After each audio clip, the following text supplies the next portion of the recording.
கோரக்க சித்தர் அப்படின்னு சொன்ன உடனே நமக்கு தெரியறது சதுரகிரி மலை, வெள்ளியங்கிரி மலை, ஆக மொத்தம் இந்த மாதிரி மலைகள் எல்லாம் நம்ம பார்த்திருப்போம். இவங்க என்ன பண்றாங்க, இது மாதிரி ஒரு விஷயம் நடந்திருக்குன்னு ஊர்ல எல்லார்ட்டையும் சொல்றாங்க. கேட்கவா வேணும்? ஊர்ல இருக்க லேடிஸ்ல என்ன சொல்றாங்க, யாரோ ஒருத்தர் யோகின்னு ஏதோ விபூதி கொடுத்துட்டு போறான், அதை எடுத்து நீங்க பூசினா. அப்ப கோரக்கர் சொல்றாரு, இந்த குருவுக்கு வந்து நேற்று நீங்க கொடுத்த வடை ரொம்ப பிடிச்சிருக்கு. அந்த பட்சணத்தை உணவு பொருளை செஞ்சு கொண்டு போய் குரு கிட்ட கொடுக்குறாரு. அப்ப குரு பாக்குறாரு, என்ன ஆச்சு உன் கண்ணுக்குன்னு இவர் நடந்த கதையை சொன்னதும். அந்த வெளிப்புறம் பாத்தீங்க அப்படின்னா அங்க வந்து ஒரு பைரவரோட சன்னதியும் இருக்கு. கட்டுமானத்தின் வலிமை, கட்டிடங்களின் பாதுகாப்பு. ஸ்ரீ துர்கா டிஎம்டி கம்பிகள். TVR garden signature living T Nagar இப்போ திருவள்ளூருக்கு வந்தாச்சு. Near D Mart on new bypass road, Tiruvallur நகராட்சிக்குட்பட்டது. பிளாட் 20 லட்சம் முதல். கான்டாக்ட் 9955511814.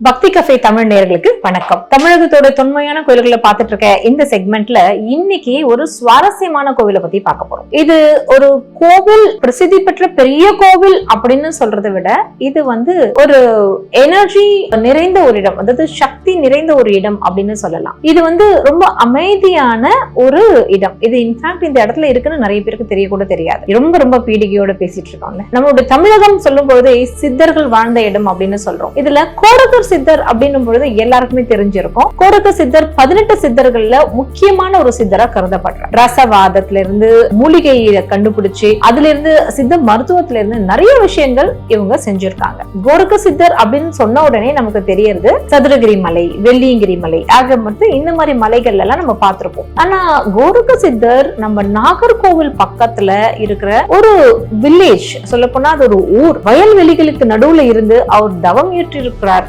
அந்த ஒரு இடம் இன்னும் இருக்கு அப்படின்னு சொன்னா எவ்வளவு ஆச்சரியமா இருக்குல்ல. சித்தர்களை தேடி தேடி இருந்த பயணத்துல நான் பார்த்த ஒரு கோவில் இது. இது எங்க இருக்குன்னு கேட்டா, நாகர்கோவில்ல இருந்து சுசீந்திரம் போற வழியில புரண்டி அப்படின்ற ஒரு ஊர், அந்த ஊர்ல தான் இந்த இடம் இருக்கு. கிட்டத்தட்ட சிதிலமான நிலையில தான் இந்த கோவில் இருக்கு. ஆனா உள்ளுக்குள்ள பாத்தீங்கன்னா அப்படி ஒரு அமைதி. இந்த கோரக்கர் சித்தர் யார், இவருக்கு என்ன இவ்வளவு விசேஷம் அப்படிங்கறத பார்க்கலாமா?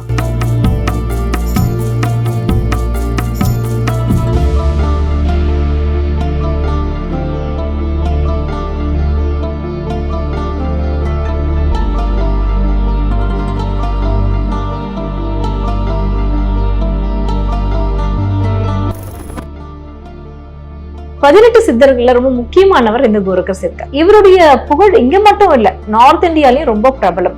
கோரக்கர் வட இந்தியாவில ரொம்ப புகழ்பெற்ற சமயமான அந்த நாத் சமயத்தோடைய யோகியான கோரக்நாத் அவரோட கூட தொடர்பு படுத்தி பேசப்படுறார். விஷயம் என்னன்னு கேட்டீங்கன்னா, நம்ம தென்னிந்தியாவில கோரக்கர்ன்றோம், அங்க கோரக்நாத் அப்படின்னு சொல்றாங்க. இவரு யாருடைய சீடர் அப்படின்னு கேட்டா, மத்சேந்திரநாத் அப்படின்ற ரொம்ப பவர்ஃபுல்லான ஒருத்தருடைய சீடர். இவர் எப்படி தோன்றினார் அப்படிங்கறத பார்க்கலாம். அது ரொம்ப சுவாரஸ்யமான ஒரு விஷயம். இவரு மத்சேந்திரநாத் இருக்கார் இல்லையா, அவர் நார்த் இந்தியால இருந்து பொதிகை மலைக்கு வந்துட்டு இருக்கும் போது சம்பல்பூர் அப்படின்ற ஒரு இடத்துல ஒரு வீட்டுல யாசகம் கேட்கிறார். நார்மலா இந்த சித்தர்கள் எல்லாம் வந்து பாத்தீங்கன்னா அந்த காலத்துல பயணப்படுவாங்க. அப்படி பயணப்படும் பொழுது இவங்க எதுவுமே வந்து கொண்டு போய் சமைச்செல்லாம் சாப்பிட மாட்டாங்க. அங்கேருந்து வரும்பொழுது அந்த பிக்ஷை கேட்டுதான் அவங்க சாப்பிடுவாங்க. ஒரு வீட்டுல போய் தாக சாந்திக்காக தண்ணி கேட்கிறார். அந்த வீட்டுல இருந்து அந்த அம்மா என்ன பண்றாங்க, இவருக்கு என்ன வேணும்னு கேட்டு தண்ணி மட்டும் இல்லாம அவருக்கு தேவையான உணவும் கொடுத்து ரொம்ப அவரை வந்து ரொம்ப அன்பா பாத்துக்கிறாங்க. அவரு கிளம்பும் பொழுது கேட்கிறாரு, நீ ரொம்ப அன்பா என்ன பாத்துக்கிட்டே, ஆனா உனக்குள்ள ஒரு சோகம் இருக்கு, என்ன பிரச்சனை அப்படின்னு அவர் கேட்கிறாரு. அதுக்கு அந்த அம்மா சொல்றாங்க, சாமி எனக்கு எல்லாமே இருக்கு,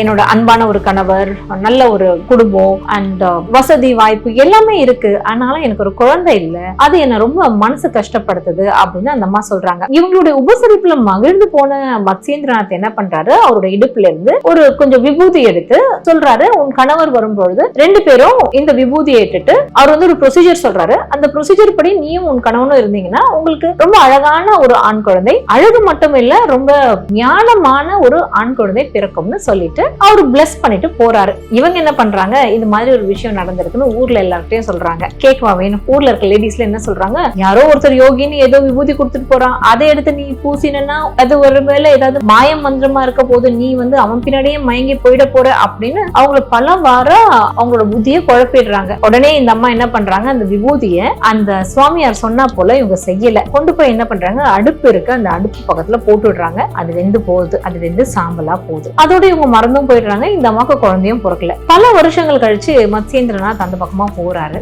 அந்த பக்கம் போகும்பொழுது அவருக்கு ஞாபகம் வருது, அட இந்த வீட்டுல நம்ம ஒரு அம்மாக்கு விபூதி கொடுத்தோமே, அந்த பையன் எப்படி இருக்கான்னு பாக்கலாம்னு சொல்லிட்டு இவரு போய் அந்த வீட்டுல இருந்த அம்மாவை கூப்பிடுறாரு. கூப்பிட்ட உடனே கேக்குறாரு, உனக்கு நான் விபூதி கொடுத்தனே, அதன் பலனாக பிறந்த அந்த குழந்தை எங்க இருக்கான், எப்படி இருக்கான், நான் அவனை பாக்கலாமான்னு கேக்குறாரு. இந்த அம்மாக்கு ரொம்ப பயம் வந்துருது. அப்ப இவங்க சொல்றாங்க, சுவாமி என்ன மன்னிச்சிருங்க, நான் ஊர்ல இருக்கவங்க எல்லாம் என்ன பயமுறுத்துறாங்க, அதனால நான் நீங்க சொன்ன மாதிரி நான் அதை செய்யல, அதை நான் அந்த அடுப்பு பக்கமா போட்டுட்டேன், என்ன மன்னிச்சிருங்க அப்படின்னு அழறாங்க. ஏன்னா இவங்களுக்கு அப்புறம் குழந்தையே பொறுக்கல இல்லையா, அதனால ரொம்ப அழுறாங்க. உடனே மத்ஸ்யேந்திரநாத் சொல்றாரு, ரொம்ப தப்பு பண்ணிட்டியம்மா, சரி எங்க போட்ட அந்த விபூதி அப்படின்னு. இப்ப பாத்தீங்கன்னா கிட்டத்தட்ட அது ஒரு கொல்லப்புறத்துல ஒரு அடுப்பு பக்கத்துல அந்த மாடெல்லாம் கட்டி வச்சிருக்காங்க. அந்த மாதிரி ஒரு ஓரமான இடத்துல இருக்கு. இவர் அங்க போயிட்டு என்ன சொல்றாரு, கோரக்நாதா வா அப்படிங்கிறாரு. அப்படி சொன்னதும் ஒரு 10 வயசு அழகான ஆண் பிள்ளை அங்கிருந்து வரா. சொல்லுங்க குருநாதரே அப்படின்னு சொல்லிட்டு. என்ன ஆச்சரியம், அதாவது 10 வருஷத்துக்கு முன்னாடி அங்க விபூதியா போட்டது இன்னைக்கு அந்த 10 வயசு குழந்தையா எழுந்திருச்சு வருது. இதெல்லாம் நம்மளால நம்பவே முடியல இல்லையா.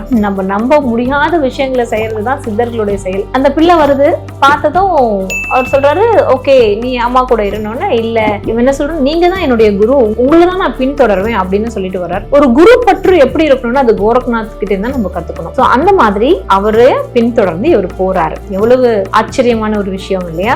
இப்படிதான் கோரக்நாதர் உருவாகி இருக்காரு. அப்ப யோசிச்சு பாருங்க, எவ்வளவு ஒரு வலிமை, அந்த வலிமை அவருக்குள்ள எப்பவுமே இருந்திருக்கு. அதனாலதான் அவர் 18 சித்தர்கள்ல ரொம்ப பவர்ஃபுல்லான ஒரு சித்தரா இருந்திருக்காரு. அதுவும் நீங்க பாத்தீங்கன்னா இந்த காலகட்டம்லாம் எடுத்து பாத்தீங்கன்னா, இவருக்கு முன்னாடி இருக்க சித்தர்களும் இவர் தோன்றதை பத்தி பேசியிருக்காங்க, இவருக்கு அப்புறம் வந்த சித்தர்களும் இவரை பத்தி எல்லா அவங்களுடைய நூல்கள்ல அவரை பத்தியான ஒரு குறிப்பை வச்சிருக்காங்க. சோ எல்லாரும் விரும்பக்கூடிய ஒரு சித்தரா இந்த கோரக்கர் இருந்திருக்காரு.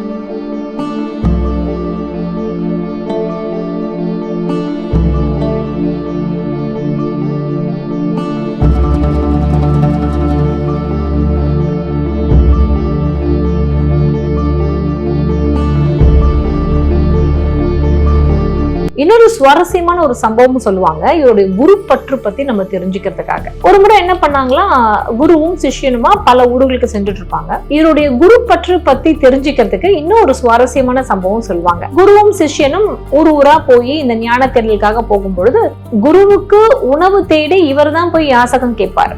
ஒரு இடத்துலயுமா போய் பிக்ஷை கேட்டு கொண்டு குருவுக்கு சாப்பிட கொடுப்பாரு. ஒரு முறை என்ன ஆச்சு, இவர் போய் கேட்ட அந்த இடத்துல ஒரு வடை மாதிரியே ஒரு உணவு பொருள் கொடுத்திருக்காங்க. அதை வாங்கிட்டு குருவுக்கு கொடுத்திருக்காரு. இவர் சாப்பிடல, குருவுக்கு கொடுத்திருக்காரு. கொடுத்த உடனே குரு சாப்பிட்டு அப்படியே அதோட டேஸ்ட்ல மயங்கி போயிட்டாரு. வடைன்னு வச்சுக்கோங்களேன். சோ இவர் சொல்றாரு, இது ரொம்ப நல்லா இருக்கு, எனக்கு நாளைக்கும் இதே மாதிரி ஒரு வடையை வாங்கி கொடு அப்படின்னு சொல்றாரு. இவர் அடுத்த நாள் அந்த வீட்டுக்கு போறாரு. கேட்கறது பிக்ஷை. அப்ப அவங்க என்ன கொடுக்குறாங்களோ அதுதானே வாங்கிக்கணும். அப்ப கோரக்கர் சொல்றாரு, என்னோட குருவுக்கு நேத்து நீங்க கொடுத்த வடை ரொம்ப பிடிச்சிருக்கு, அதனால எனக்கு இன்னைக்கும் நீங்க அதே வடையை கொடுங்க. ஆனா அந்த அம்மா அப்பாவும் அந்த வடையை செய்யல. அவங்க சொல்றாங்க, இல்ல இன்னைக்கு நான் வேற செஞ்சிருக்கேன், அதை கொண்டு போய் கொடுங்க. இல்ல இல்ல இல்ல, என் குருவுக்கு இதான் பிடிச்சிருக்கு, நான் இதுதான் கொடுக்கணும், நீங்க எனக்கு செஞ்சு கொடுங்க அப்படிங்கிறாரு. இவரு இவ்வளவு அடமெண்டா இருந்தது கேட்டதும் அந்த அம்மாக்கு கொஞ்சம் கோவம் வந்துருச்சு. அப்ப அந்த அம்மா கேக்குறாங்க, என்ன நீ குரு குருன்னு சும்மா அரட்டுட்டே இருக்க, அப்போ உன் குரு உன் கண்ணை புடுங்கி கேட்டாலும் நீ கொடுத்துருவியா அப்படின்னு கேக்குறாங்க. உடனே இவர் என்ன சொல்றாரு, என் குரு என் கண்ணை கேட்டா கண்டிப்பா கொடுப்பேன், என் குருவுக்கு நீங்க செஞ்சு கொடுக்கறதுக்கு நீங்க கேட்டா கூட கொடுப்பேன்னு சொல்லி கண்ணை புடுங்கி உங்ககிட்ட கொடுக்குறாரு. அந்த அம்மா பயந்தே போடுறாங்க. உடனே அவருக்கு என்ன தேவையோ அதை செஞ்சு கொடுத்துடுறாங்க. இப்போ கண்ணு இல்ல, ஒரு கண்ணு தான் இருக்கு. இவர் ஆனாலும் குரு பற்று, அந்த பட்சணத்தை உணவு பொருளை செஞ்சு கொண்டு போய் குரு கிட்ட கொடுக்குறாரு. அப்போ குரு பாக்குறாரு, என்ன ஆச்சு உன் கண்ணுக்குன்னு. இவர் நடந்த கதையை சொன்னதும் குரு சொல்றாரு, எல்லாத்தையும் விட்டு விலகி இருக்கன்னா இதுக்கு ஆசைப்பட்டிருக்கவே கூடாது, நான் ஆசைப்பட்டு நான் கேட்டதை நிறைவேற்றணும்னு சொல்லி நீ உன் கண்ணை கூட கொடுத்துட்டு வந்திருக்கியே, உன்ன மாதிரி ஒரு சிஷ்யனை எங்கேயுமே பார்க்க முடியாது, குரு பற்றுக்கு நீ தான் பெரிய முன் உதாரணம் அப்படிங்கிறாரு. நம்ம எல்லாருக்குமே கண்ணப்பர் கதை தெரியும், சிவபெருமான், அது பக்தி, இது குரு பக்தி. எவ்வளவு பெரிய பெரிய விஷயங்கள் நம்மளை சுத்தி இருக்கு. இது கேட்கும் போது ரொம்ப ஒரு மாதிரி இப்படியெல்லாம் குரு பக்திக்காக மக்கள் இருந்திருக்காங்களா அப்படின்னு நமக்கு தோணுது.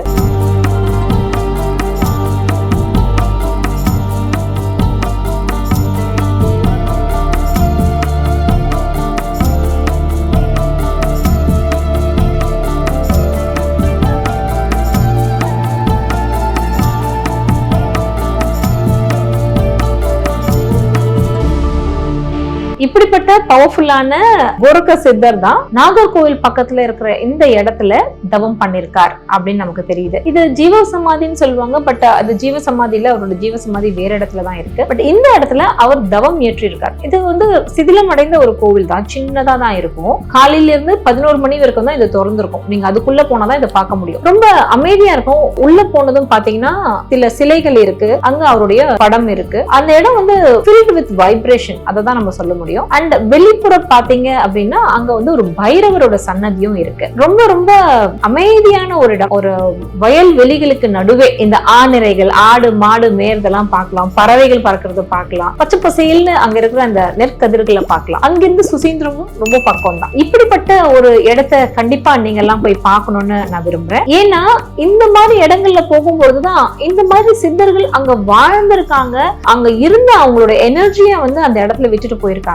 நம்மளும் போய் அந்த எனர்ஜியை ஃபீல் பண்ணலாம், நம்மளும் அந்த சக்தியை நமக்குள்ள கொண்டு வரலாம், நம்மளோட சக்கரங்களையும் நம்ம ஸ்ட்ரெங்தன் பண்ணிக்கலாம். கண்டிப்பா நீங்க போவீங்கன்னு நினைக்கிறேன். அடுத்து ஒரு நல்ல கோவிலோட உங்களை நான் சந்திக்கிறேன். நன்றி, வணக்கம். இந்த வீடியோ உங்களுக்கு பிடிச்சிருந்தா லைக் பண்ணுங்க, ஷேர் பண்ணுங்க, கமெண்ட் பண்ணுங்க. மறக்காம பெல் பட்டனை கிளிக் பண்ணிட்டு பக்தி கஃபே தமிழ் சேனலை சப்ஸ்கிரைப் பண்ணிடுங்க.